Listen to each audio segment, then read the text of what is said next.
Lions Rock Productions.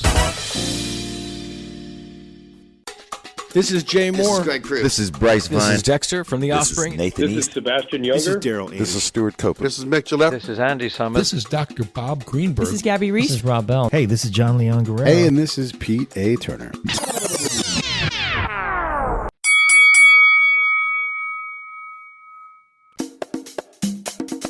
And now, the Break It Down Show with John Leon Guerrero and Pete A. Turner. Hey, this is Pete A. Turner from Lions Rock Production. The Break It Down Show. We've got a fantastic and crazy album fight for you guys tonight. And one of the, if not the best country album of all time. It's Willie Nelson's 1975 Red-Headed Stranger, taking on the Pretenders' third album, Learning to Crawl. And today we have two judges. And actually, today I'm actually putting on the tuxedo T-shirt and joining these guys and being an official judge as well as host. But I also have two guys that haven't judged together, and I wanted to fix that right away. So we've got Brian Theis and Phil Green in the ring with us tonight. Thanks, fellas, for coming on and joining me. No problem.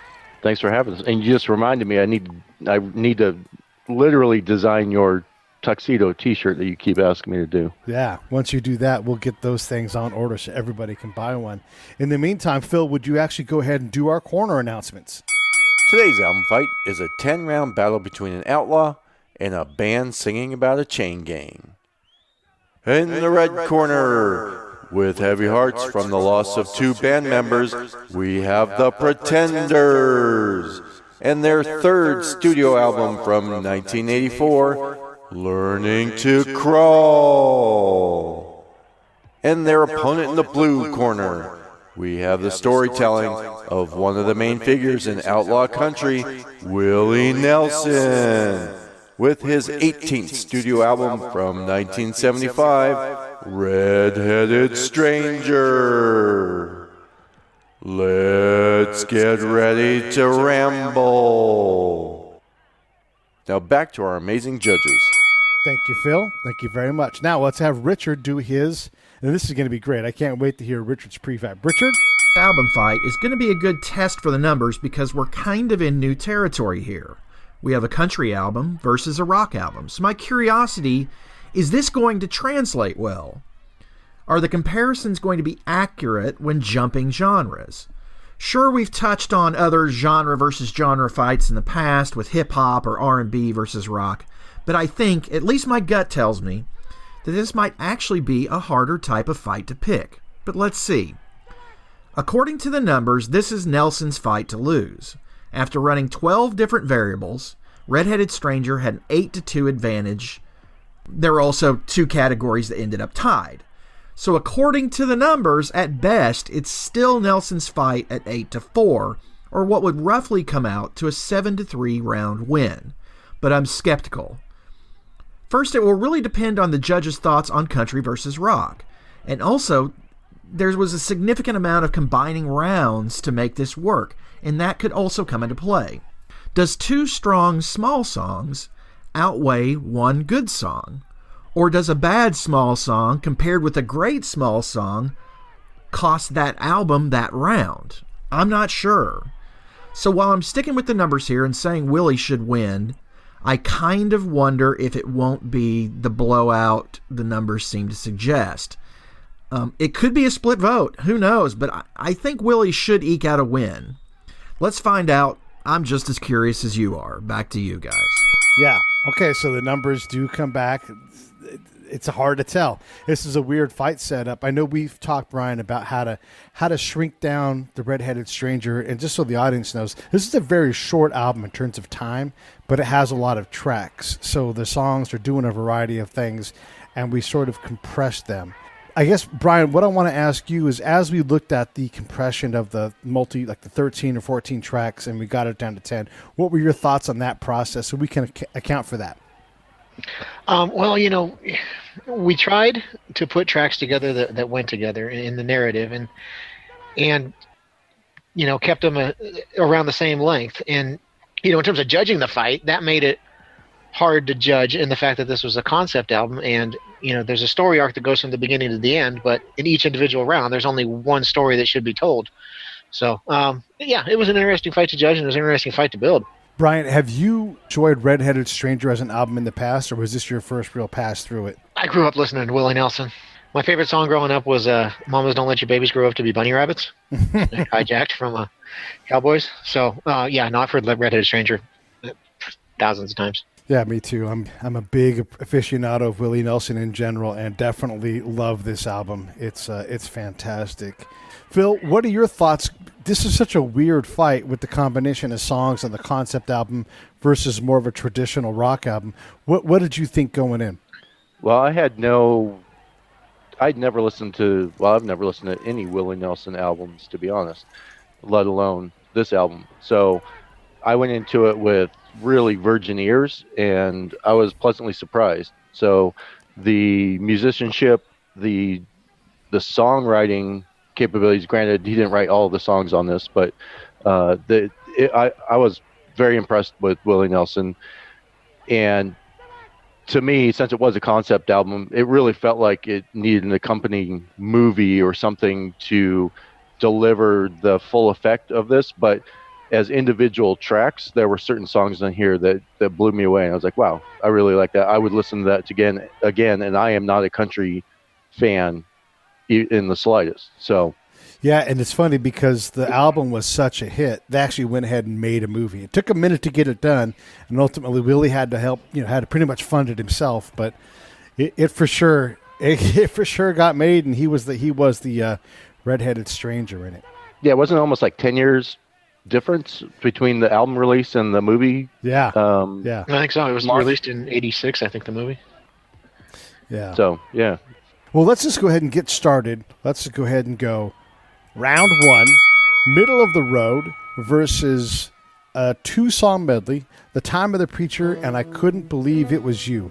Brian, get us started. Time of the Preacher. I would think that it would be hard to evoke a real mood using the stripped-down recording style that Willie uses on this. I think this album was first rejected by the label because it sounded too much like a demo. But, I mean, he really accomplished that just using the guitar, some piano, and maybe I think it's a tambourine.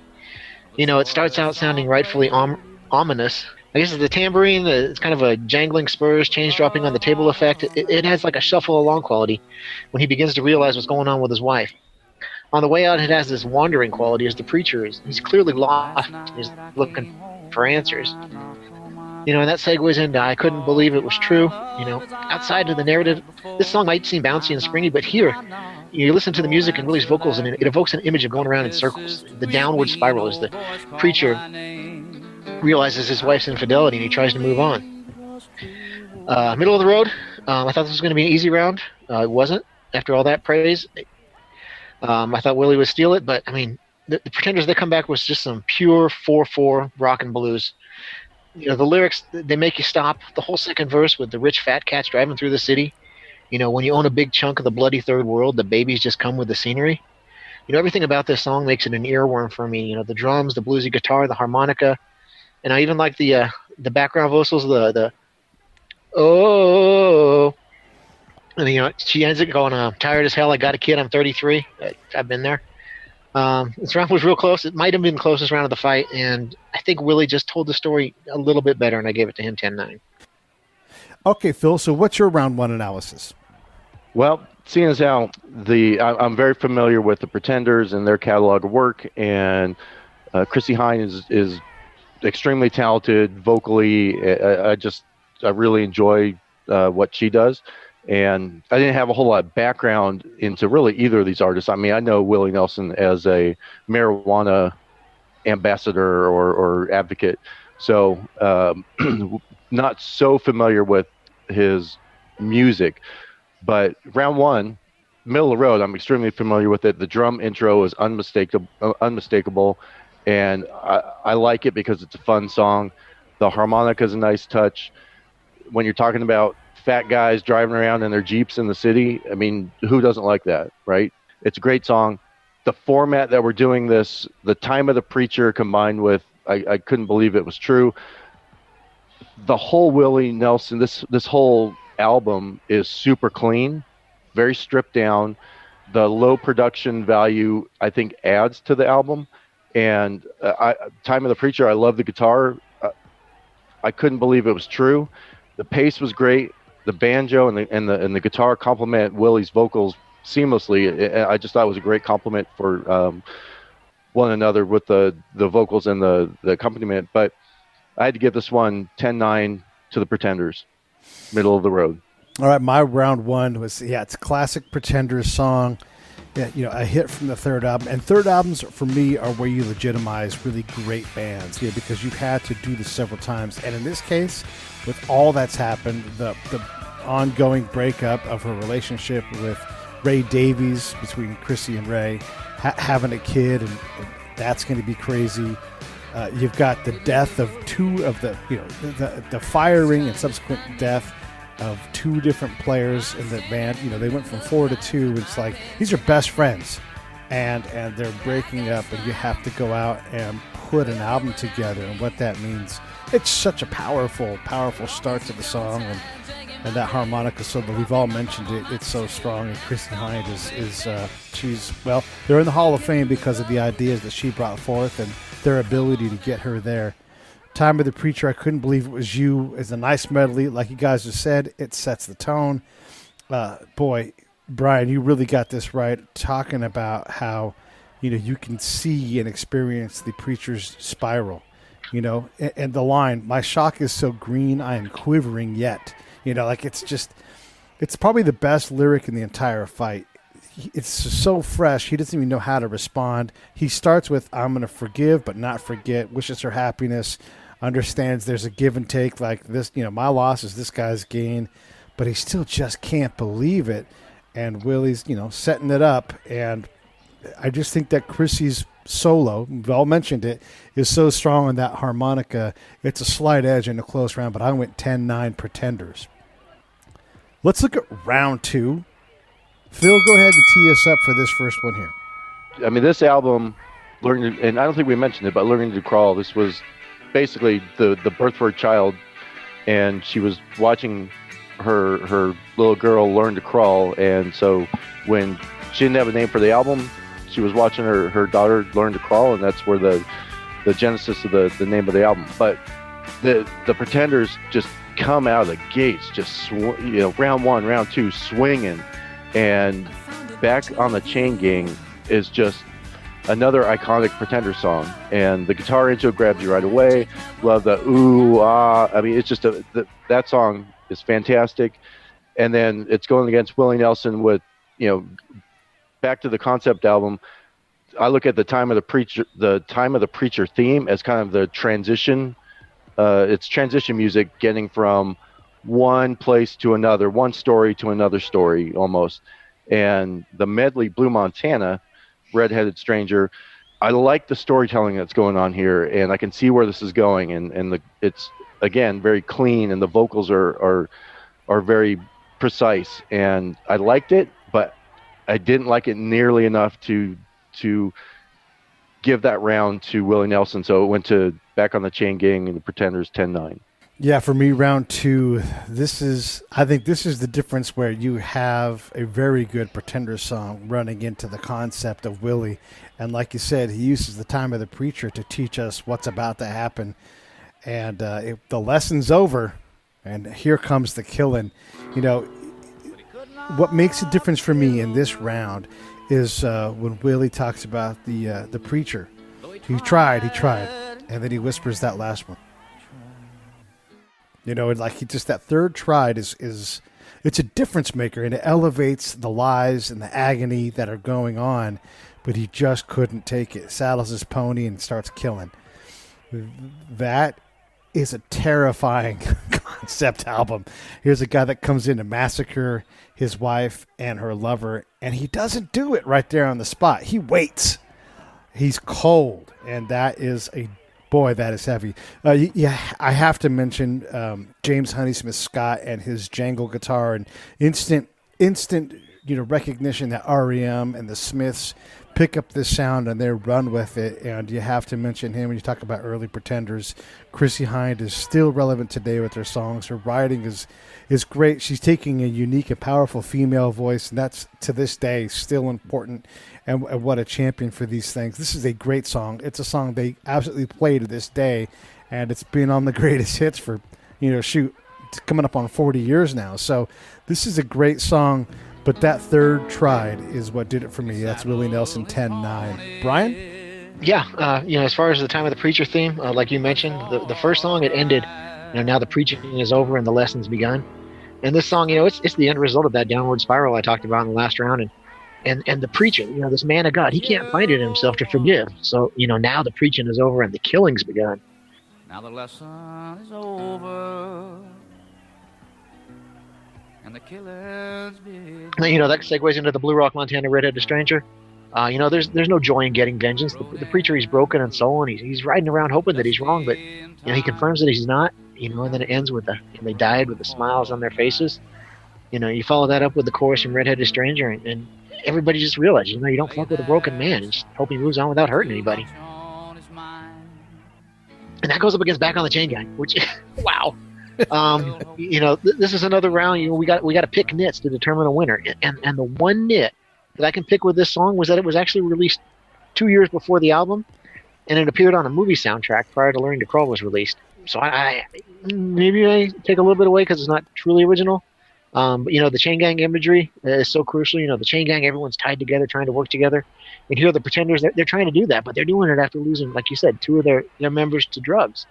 I love the bright guitar and the drums. I read that the way they recorded the drums was they set up small loudspeakers in the studios to really make those snares pop.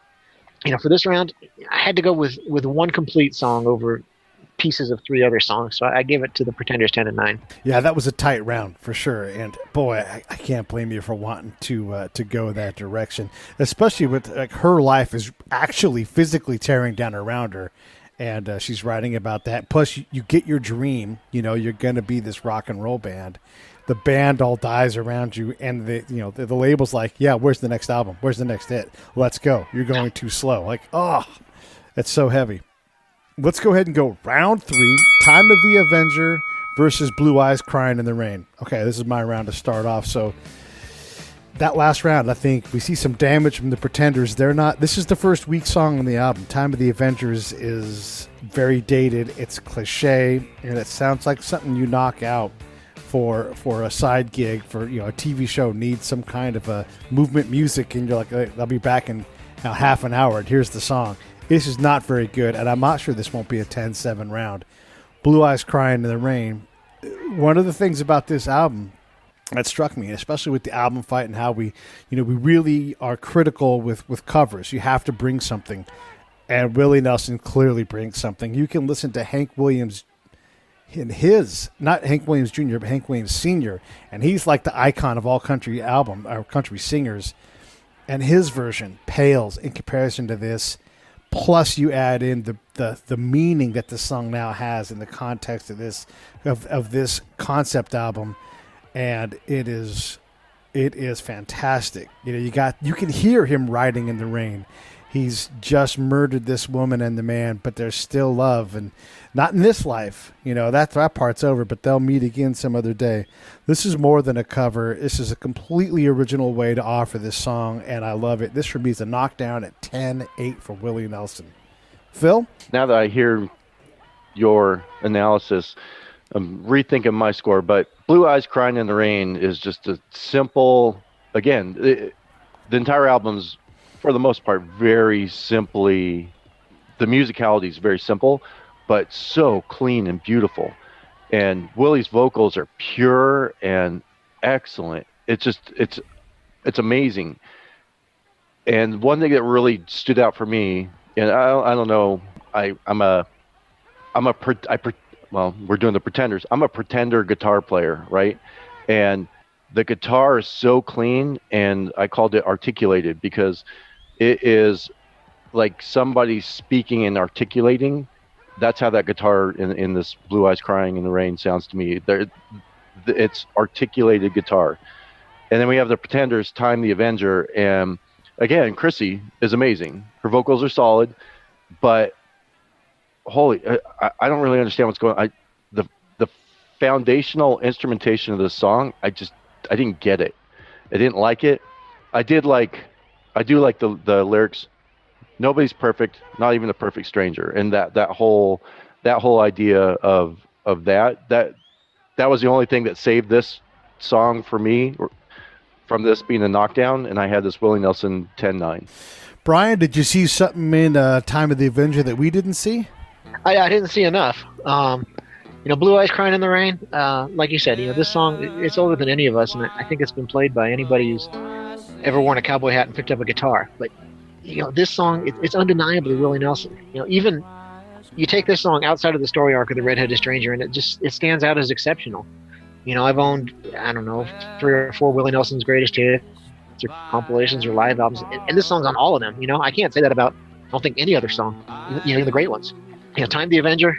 We've had a few songs on album fights about, the march of time and how there's a price to pay for your actions. This song, it reminds me of this wind-up clock we had in the living room of my mom's house. I think my parents bought it using points from the gas station promotion. It would chime once on the half hour and announce the time at the top of every hour. And it would tick loudly, except that I couldn't hear it since I had been exposed to the ticking my whole life. If I stared at the clock and watched the pendulum swing, and I could hear it, tick-tock, tick-tock, tick-tock, with the emphasis on the tick. And to get to my point, that's the effects that the drums have in this song. They hit that tick, tick, tick to go along with Chrissy's singing. But that effect, it's not nearly enough. Willie takes us around easy, 10-9. All right, well, let's move into round 4, Red-Headed Stranger versus Watching the Clothes. And we'll have Brian start us off. Red-Headed Stranger, wow. Early on in this fight, I mentioned how Willie, he managed to set a tone with very sparse instrumentation and production. In this song, he paints a vivid picture for all of us to see, and the most descriptive adjectives are colors. We got a red-headed stranger from Blue Rock, Montana, with his raging black stallion and his dancing bay pony, and they meet up with a yellow-haired lady. With these simple descriptions, everyone can see what's going on. Does your red-headed stranger look more like Justin Taylor or Andy Dalton, or does your yellow-haired lady look like Dolly Parton or Christina Applegate? It doesn't matter, but all of us can see the scene, and we all know exactly what's going on. Watching the clothes go round. The skit show in Living Color, they once did this skit about Tracy Chapman's, her songwriting style. It was basically her just sitting in a window putting music to what was happening outside. It was, I write a fast song, I got a tarantula on my head. Listening to this one, the Pretenders are doing a song about doing laundry on a Saturday night, and it reminds me of that skit. Except for the fact that laundry itself isn't fun. This is a fun song. I love the guitar solo and the pacing. There might be a deeper meaning to the lines about the whites getting whiter and the colors getting brighter. There might not be. But I'm going to go out on a limb and say this is one of the best songs ever written about doing laundry. That being said, it doesn't hold a candle to Red-Headed Stranger, and Willie takes around 10-9. Phil, you got a pocket full of quarters for the laundromat? No, I took all my quarters down to the arcade and played Pac-Man Fever. Yeah. I don't know. I'm not as kind to watching the clothes as Brian was. I found it really hard to listen to. I found the guitar technique was very abrasive and grating, and maybe it's trying to replicate the sound of a washing machine going round and round. But if that's the case, it was very successful because I don't like listening to washing machine either. The one thing I did like in the song, the tribal drums at the very end, like if I would have had more of that, okay, this song would have been more tolerable for me, but it didn't. And then, what else can I say about the Red-Headed Stranger that Brian didn't already say?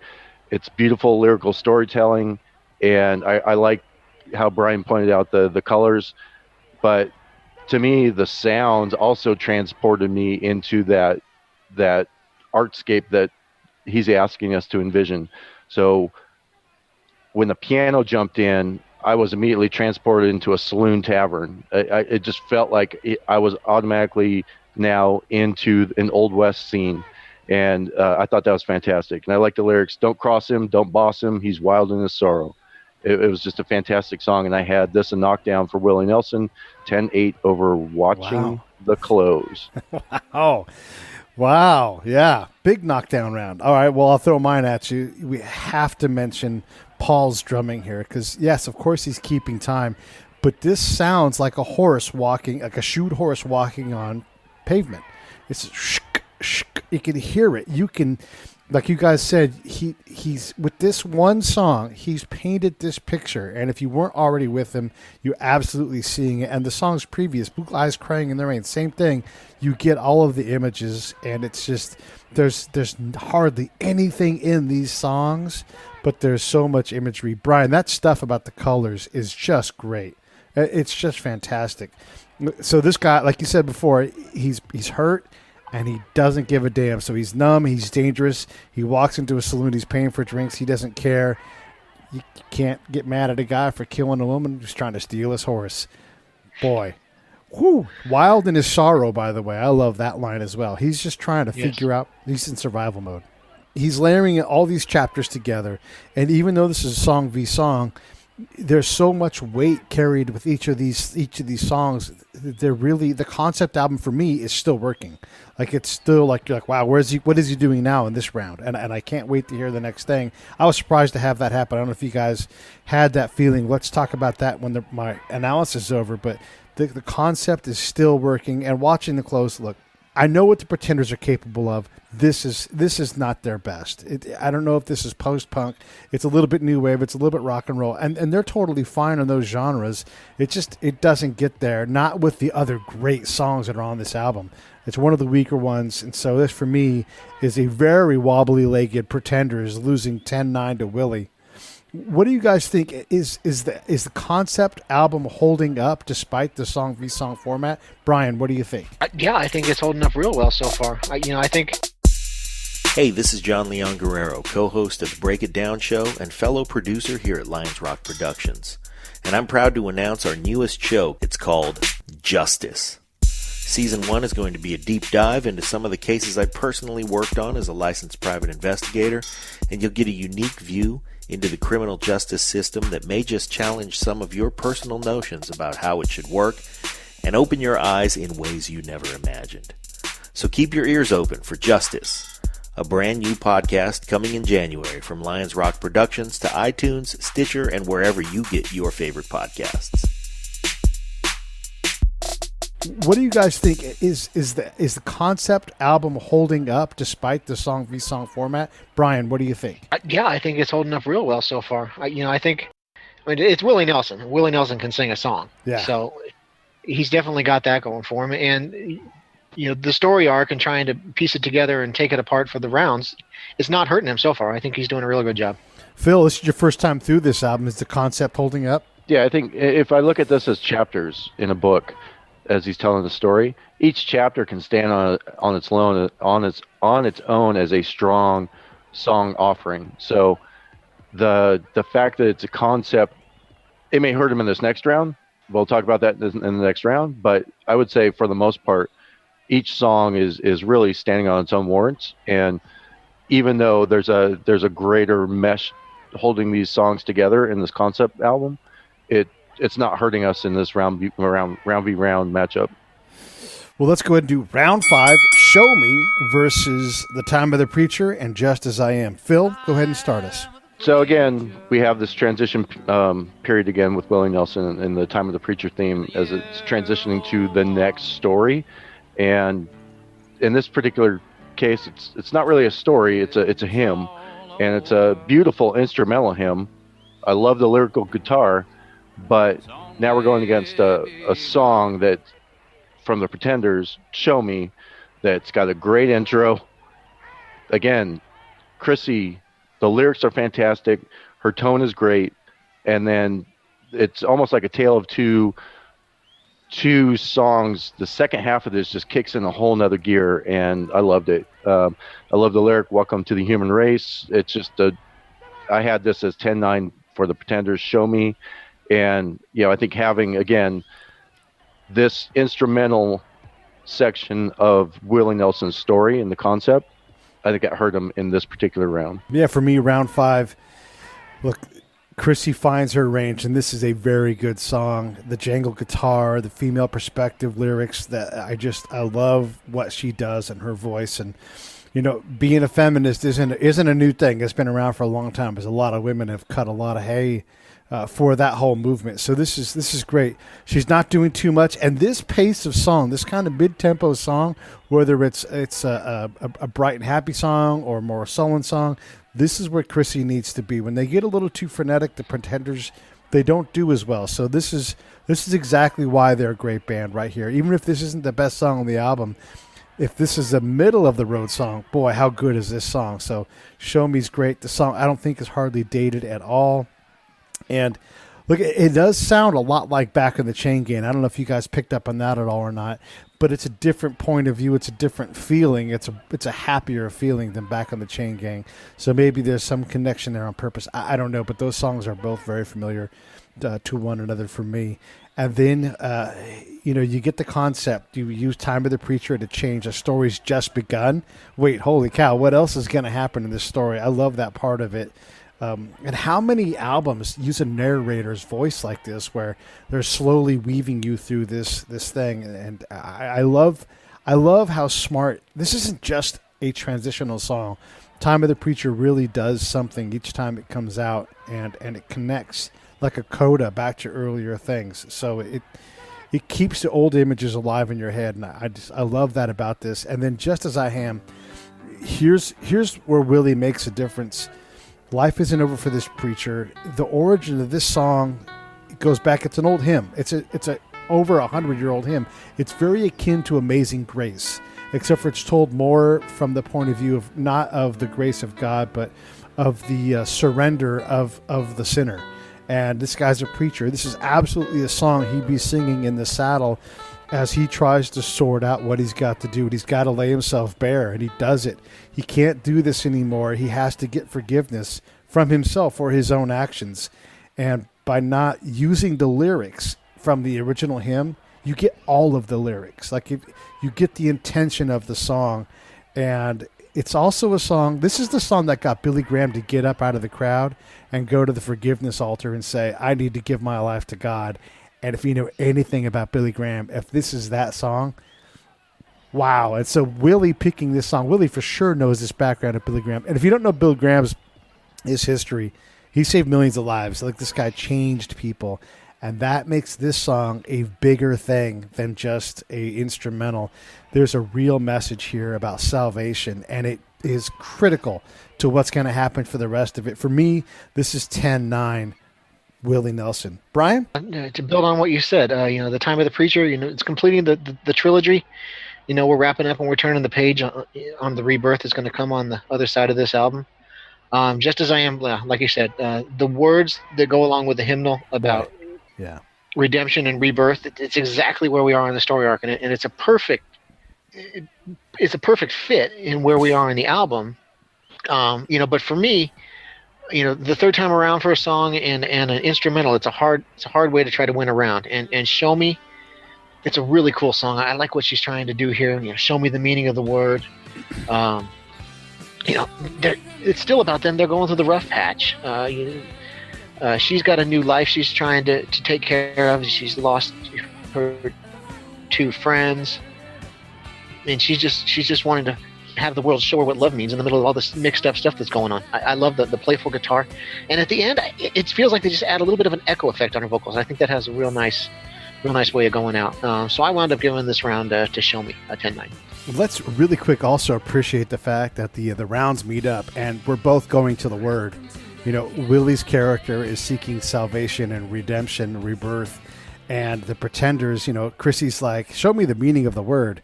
Because I've heard so much about it. They say you can't live without it. Oh, man, I love that juxtaposition. We're halfway through this fight. What do you guys think so far? Phil? I was a little surprised. I thought that the Pretenders, they came out a little stronger than I was anticipating after doing I always do a preliminary listen for each album. I was like, okay, this Pretenders out of the gate, they have some great, strong songs, and the Willie Nelson, okay, it's plodding along. There's not a whole lot of differentiation other than the story is progressing from song to song. But in a round v round matchup, I was surprised that Willie Nelson was even as close as he was halfway through the fight. Brian? Just listening to the Pretenders album and the strength of the songs that come along with it, I've listened to this album probably just as much as I've listened to Red-Headed Stranger. Knowing that it's going up against the type of album that Red-Headed Stranger is, I thought they would have a lot stronger showing coming out the gate. So I'm kind of surprised. I think, if you rank the albums next to each other, beginning to end. I think Red-Headed Stranger is probably going to get ranked as the higher album, 99 out of 100 times. But in this fight format, the Pretenders, I thought just because of the nature of the albums would stand a better chance, and I'm just not feeling it right now. Yeah. I was getting a little concerned that poor Willie, he's getting kind of, at least on my scorecard, he was getting beat pretty soundly.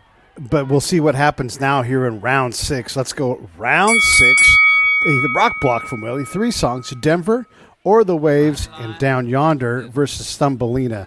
Just in case you're worried, those 3 songs comprise just about 4 minutes of music. So let's understand exactly what's going on there. I'll go ahead and start round 6.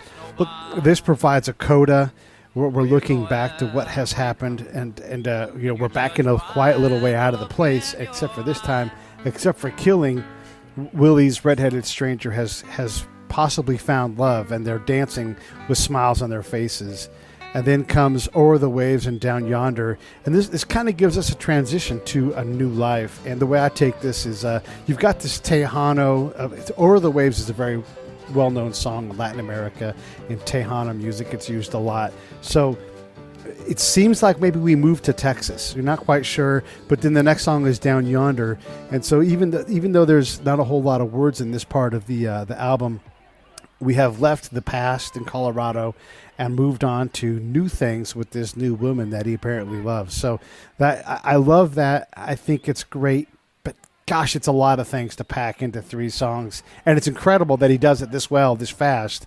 But it's not as good as Thumbelina, which again, Ray Davies and her, they break up the daughter. They're trying to find a new life, and she writes from this perspective. And Chrissy's just so great at writing about female strength, and I love it.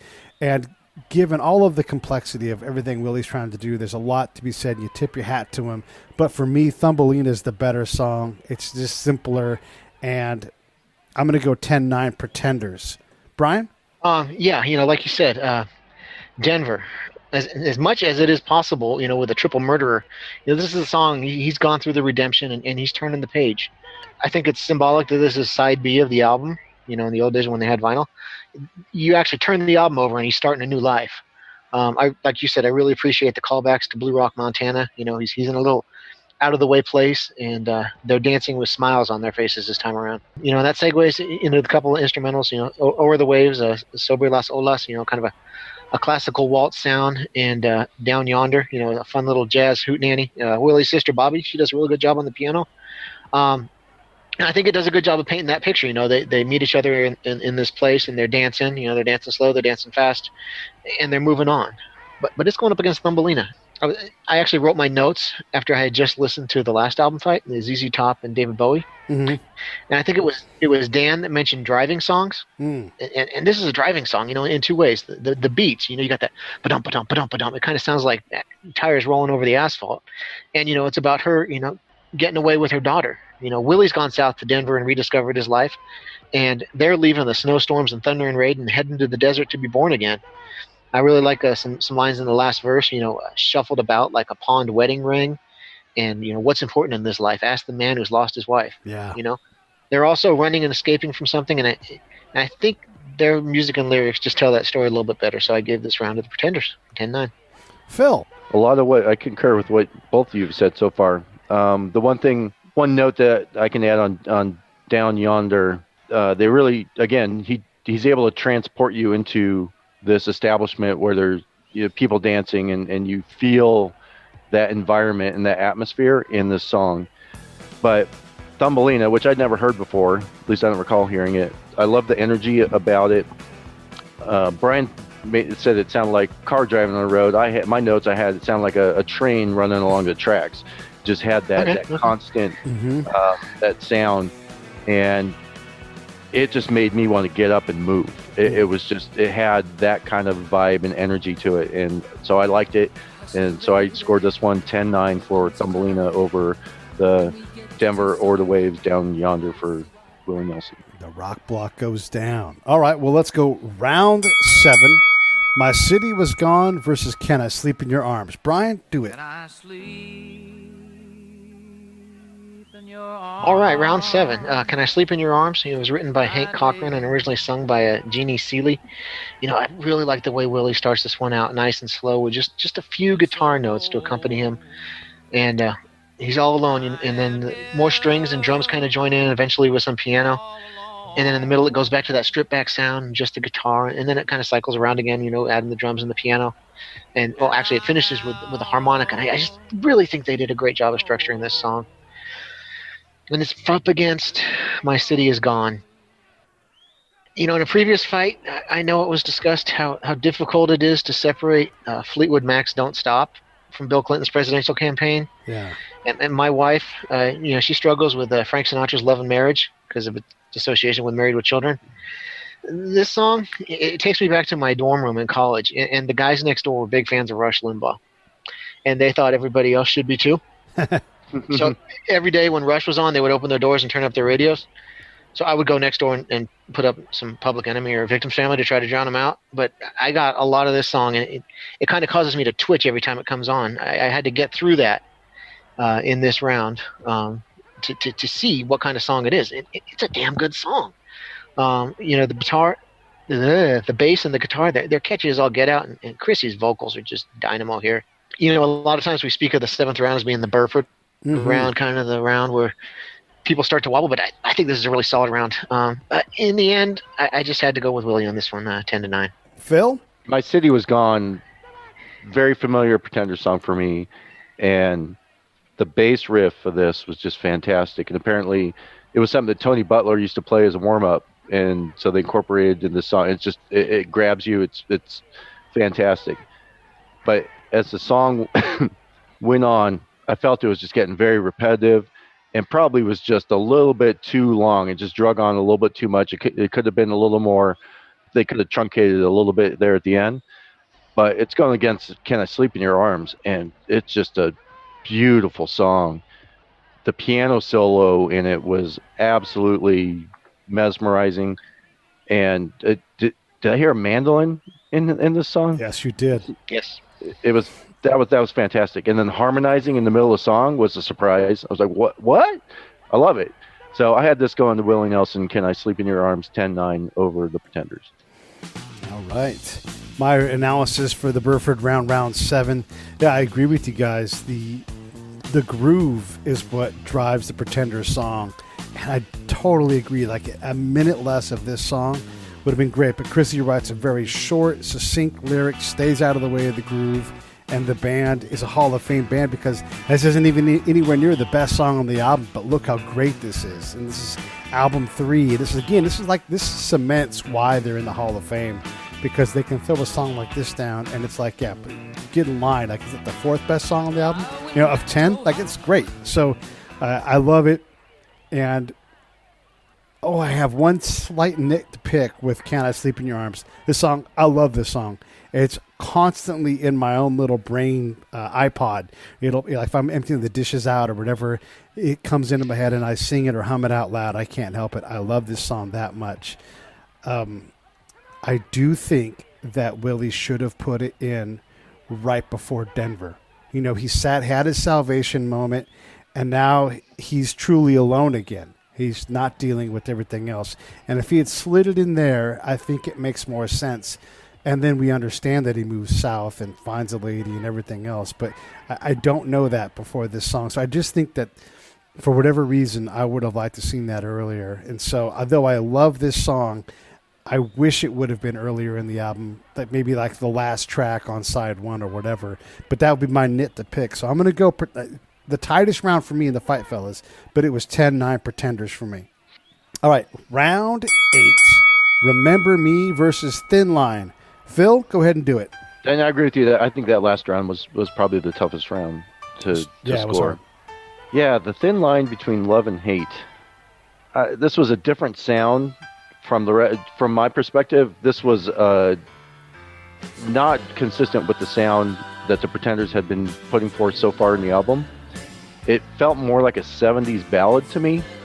And the one thing, Chrissy again, her lows are her basement, her floor is very high. So her vocals again were super strong.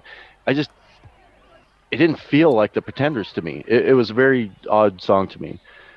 But Remember Me, it was a nice, catchy song with a rhythm and an atmosphere that really grabbed me. And the guitar work again was impressive. I don't know who's playing the piano on this album, but the piano solo again was fantastic. And the harmonica coupled with Willie's vocals complemented each other so well in this song that I had to go 10-9 Willie Nelson, Remember Me over Thin Line Between Love and Hate. And I'm seeing a trend here now on the backside of this fight where Willie Nelson's like, okay, is that all you had, Pretenders? I'm coming after you. Yeah, he's found his range. He knows how to score at will. I'm pretty much exactly the same with you on this one, Phil. I have to call out the musicianship on this album, right? It's one thing to play your part, but Paul not only keeps time, but again, throughout this album, you have this horse-like feel with his drumming, and he's barely doing anything with the drums. So just the ability to not overdo it and yet get so much out. It's fantastic. And of course, Paul's a legend in drumming. I mean, everybody knows how well him and Willie work together. But this sounds like the Old West. It sounds like something from 1901. Oh, and by the way, that's his sister, Bobby Nelson, playing the piano. And not only does she play her part right, she puts you in a saloon. She puts you in the early 1900s. Absolutely. There are some cars around, but there's also ladies wearing calico. It's post-Victorian. It's like it's so much more than playing the damn piano. And that's why, like, when the execs hear it, they hear some crappy old, not quite ragtimey kind of music going on. But there's so much imagery in this, and it's great. I love Remember Me. It's so good. And then Thin Line, I love the beginning, the piano part where it sounds like a Rocky song. That dun, dun, dun, dun. Like, that's straight out of the Rocky playbook. The song's a cover. And I'm going to give it a pass, and I'll tell you why. Because she changes the perspective from first person to second person. She does this. She sees that. And that changes. Who are we talking about? We're kind of a voyeur in this situation where all these negative things happen. And yet again, a strong woman who has the ability to lose her own mind, get a little crazy. And in a round that's far from the pinnacle, you've got two really interesting attempts to do something, and I really loved this. I would love to go 10-10.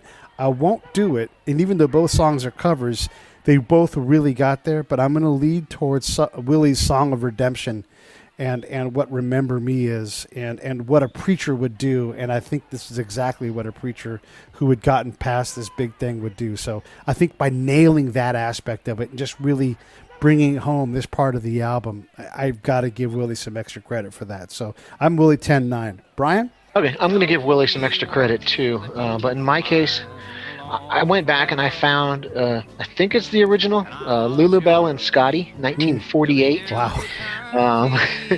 It's a slower kind of a country waltz, and Willie doesn't do it that way. He dresses it up. He makes it a Willie song. All the elements that we've been talking about all along throughout this fight are there. You got the piano, the harmonica. On this album, on this song in particular, I really like the drums. It's got this nice brushy feel on the drums. Like you said, it's that horse galloping, that pace that's going through it. Thin Line, it is a cover of a 70s soul song. I think it was the Persuaders with the original artist. Like you mentioned, they did switch it from the first person to the second person perspective. But listening to the two songs next to each other, musically, I don't think the Pretenders did enough to make this song their own, and Willie did in his case. So I gave him the round 10-9. Yeah, I listened to another version of it too, and that whole someone's knocking on the door and the drummer knocks, and then they do the lyric of "Who is it?" If that had belonged to the Pretenders, I might have given the round to them, but it's not original. So, so close. But I think it's interesting, though. I didn't know it was a cover. I didn't get that in depth in the research of this particular song. But it's interesting that I picked up that this was not Pretenders. This did not sound like the Pretenders. They didn't pretenderize it at all. You know what I mean? No. I have one it of those. definitely stands out as something different in this album. I have a pretenderizer in my kitchen in the bucket with the spatula and other things, the pretenderizer. There's a terrible joke. There's a Lipari-esque joke. Wow. Yeah. Waka Do you have a waka. post tenderizer too? Let's do the penultimate round. Round 9, I Hurt You versus Hands on the Wheel. And I'm going to have Phil start us off. Yeah, again, like I said before, Willie Nelson, the second half of this fight, he got some smelling salts or something, or the cut guy got that cut over his eye taken care of, and he just comes out and has no mercy for the Pretenders. And Hands on the Wheel is, again, the lyrical guitar is fantastic, but the harmonica is the star that sets a tone in this song, and I loved it. And I like the lyrics. There's deceivers and believers. But then he didn't have to do much in this round because I really did not like I Hurt You. So when I'm listening to this song, I'm trying to envision, if you could think of what 4 corners of a cube or just 4 sharp edges would sound like, that's what this song is. It was not something that I enjoyed, and it was the word discontinuous really kind of jumped out at me. The vocals are creating tension with the instruments, and I don't know if they're doing it on purpose, but it didn't work for me, and I didn't care for the song at all. So I have this as another Willie Nelson knockdown, where he's taken down the Pretenders 10-8 in this round. Dang. Wow. Well, Brian? All right, Hands on the Wheel. I think this is the perfect song to end this story and wrap up this arc. I really love the lyrics. And with no place to hide, I looked in your eyes and I found myself in you. And then just the pureness of the imagery at the end, And in the shade of an oak down by the river sat an old man and a boy, setting sails, spinning tails, and fishing for whales with a lady that they both enjoy. Wow. I can only assume that the lady, is the one he found in Denver. And this song, it represents the life that he's made for himself after all the trouble he had early on. And I totally agree with Phil. I Hurt You. It's the 9th song on this album, and it's the first time that I realized that it was released in 1984. I have a hard time with the way the guitars sound synthesized and the drums sound overproduced. They also do effects on Chrissy's vocals, and you don't want to do that to Chrissy Hynde. I almost scored it a knockdown, but I like the lyrics. You can barely hear them because they layer stuff over the top of one another. If you would have been in the SS in 43, you'd have been kicked out for cruelty. Or later on when the guys wanted to watch Dallas on a Tuesday night. Everybody knows Dallas was on Fridays. So, in the end, I gave this round an easy 10-9 to Willie Nelson. Everybody knows that. As the on after Dukes of Hazzard. As the lunar eclipse hits its peak, here we're finishing up this round, and I agree with you guys. Hands on the Wheel is a great way to finish this song. So I Hurt You. Chrissy he's talking about drugs and abuse and struggles. But look, we know what the good pretenders sound like. They didn't pretenderize this song, Phil. They missed it. The message is there. The usual groove is missing, and the song has dated badly, and that terrible echoey guitar effect that they did it takes away from what they're capable of doing and does not meet their high standards. Maybe a couple years later they can pull this song off, but they've gone to this hurt theme over and over again, and I don't think they've earned the right when they've produced this song. Give me something else. Give me some kind of song of transition, something to look forward to in the next album. This just isn't it. Willie, yeah, like you guys said, this guy's found himself. He's moved south. He's raised kids. Now he's out there fishing with his grandkid, and everybody loves grandma. That's kind of how I take this. In my mind, Willie's fast-forwarded us through a whole multi-decade arc of this man who's truly been saved and is now giving that salvation on to the next generation.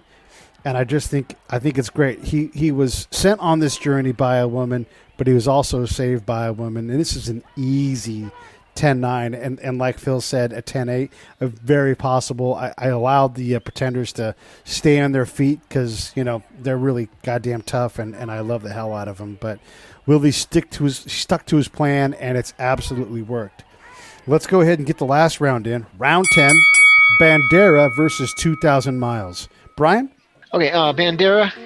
Yeah, I never saw the Red-Headed Stranger movie, but in my mind, this is the song that might be well suited for, panning out of the final visual and starting to roll the credits. The guitar and harmonica are nice, but to finish off an album fight, I really wish that there were words to go along with it. That goes up against 2,000 Miles. This song, I don't really know where to begin. First, I think Chrissie Hynde is exceptional on this one, and as is the guitar work. I have no idea why this song reappears on British charts around Christmas time. It doesn't seem like it's a Christmas song to me. It's melancholic and beautiful, not Christmassy at all. Another song she wrote for James after he passed away, and they say it's about the void between life and death, but that's a heck of a lot more than 2,000 Miles. And maybe it's more about a long-distance relationship, but it's really just an exceptional song, and I gave it the round 10-9. Yeah, same thing exactly, Brian. I agree with you. This is roll the credits, pan out, because we're still in that town. You still understand what's going on in this character's life. I wanted to point out Mickey Raphael's harmonica throughout the album. Whenever he's there, it's sparse, but it's the right amount, and it adds the texture in that you want. Sometimes he's just helping, sometimes he's creating an image. Top to bottom, this album, the musicianship, just the doing what's needed and what's not there, picking all of these covers, putting songs that are over 100 years old and giving them new life, new meaning, all of it, and it's all capped off by this very beautiful piece of music. It's not enough to beat 2,000 Miles, but it is a fantastic ending to a masterpiece, and when you listen to it from the tips all the way to the end, you know why this is the Abbey Road, the Sgt. Pepper's of country music. Gets considered by many people to be the greatest album ever in that genre, and it's also one of the best albums ever according to Rolling Stone, and it's got songs on it that are some of the best ever written in a variety of different lists, and it's the conclusion of a great album. Not quite enough to beat 2,000 Miles. I got to mention Pete Farndon's death, and what that means to this album. And again, little jangle guitar, little mid-tempo from Chrissie, and she delivers what she delivers. Is it a Christmas song? Is it a song written for a dead friend? It's both, because folks say so. So I went 10-9 for the Pretenders. Phil, how did you close it out? Well, I agree with both of you.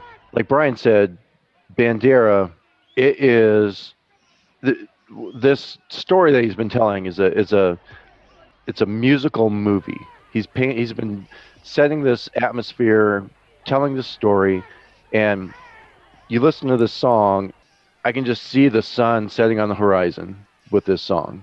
It's the perfect ending to a perfect Western movie, and the tone of the guitar and the interplay with the harmonica is perfect.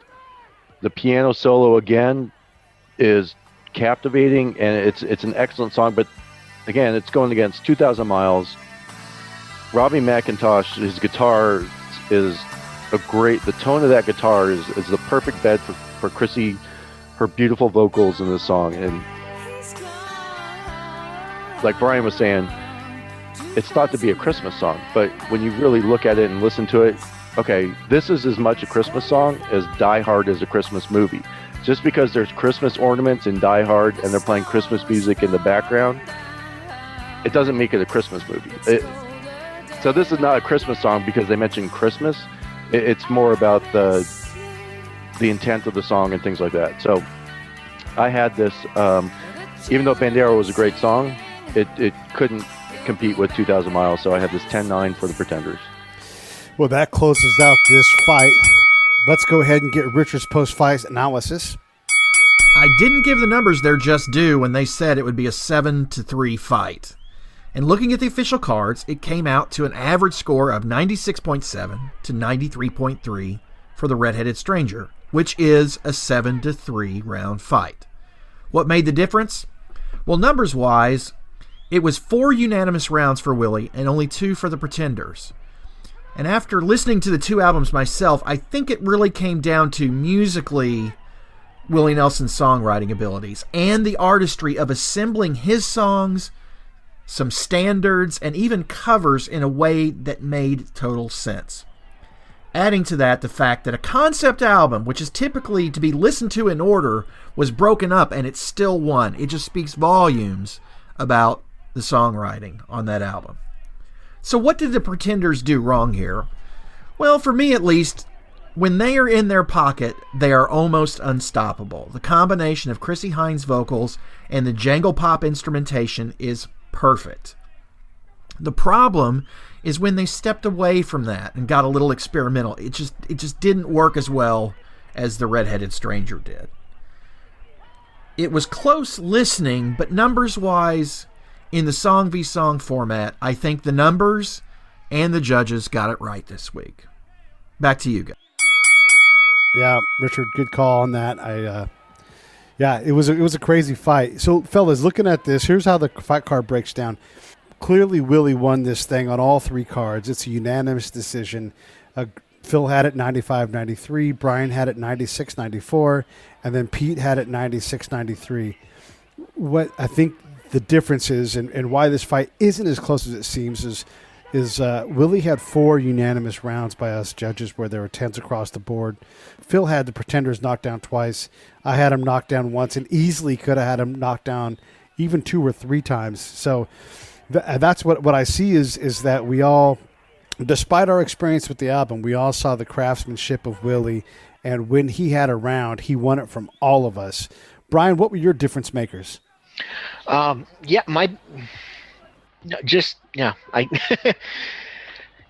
the craftsmanship. It's the storytelling. It's everything that Willie put into this album that just from top to bottom made it stand out.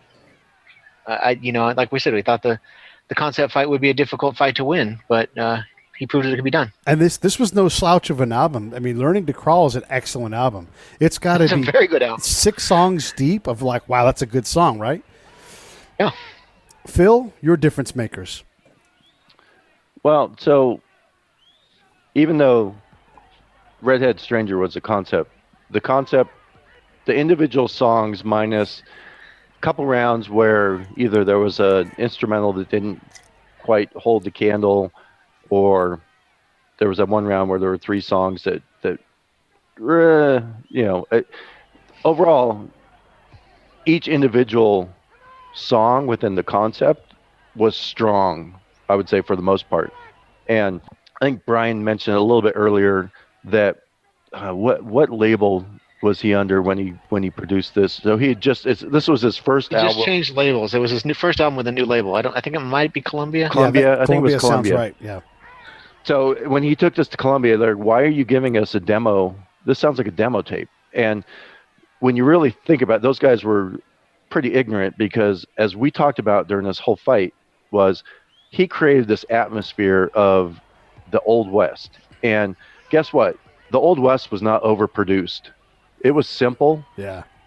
And that's what he was able to capture in this album through the sounds that he was able to create in this very clean, simple album. And it showed. And that's why he won, I think. It was the storytelling, it was the musicianship, and it really was the Pretenders had some strong rounds, but then when they were weak, they were weak. And they didn't, to me, deliver a complete album, whereas Willie's concept album was complete from head to toe. Yeah, and the rounds where they had unanimous wins from the Pretenders, one was Thumbelina. That's not even a super strong song. And the other one was 2,000 Miles. All the other strong songs they had on a very strong album were all split up. So even when they landed, Willie had enough to stay in those rounds and even win some of them. So it's an interesting fight, and I like to think again about the label. If he didn't have creative control, this album doesn't get made, and if he does make it, they don't release it. And what a mistake that would be. I mean, he thought about this character, and let's understand this too. Willie Nelson can write a song as good as anyone who has ever lived. And he's like, nope, I'm going to pick this 150-year-old hymn and not even play the words. I'm going to pick this other song that, has a meaning, but I'm going to totally change it. And he had the guts to do that and pull it off. Damn. Well, I read that he picked the Redheaded Stranger based on a song he used to play when he was a DJ. And I went back and I tried to find the earliest version of the Redheaded Stranger I could find, and it sounded like a children's song.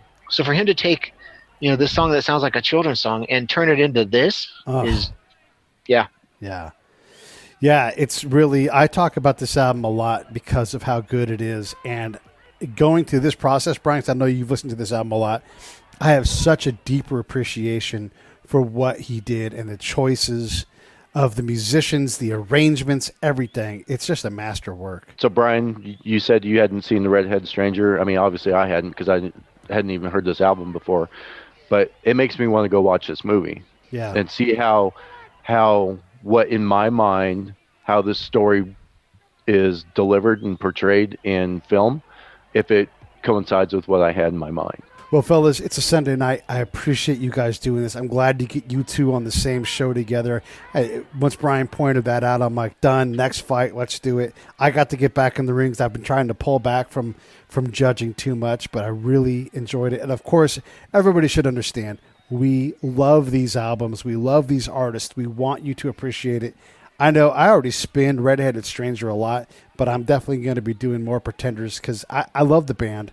And I have always loved them. They have so many great songs. So we encourage you guys to support these bands. Go see the Pretenders. They still go out and play, and it's Chrissy Hind in front of the microphone. So you're going to see the heart and soul of this band. Anything in closing, Brian? I think I've said it all, man. Phil? I think I'm going to expand my library to include more Willie Nelson.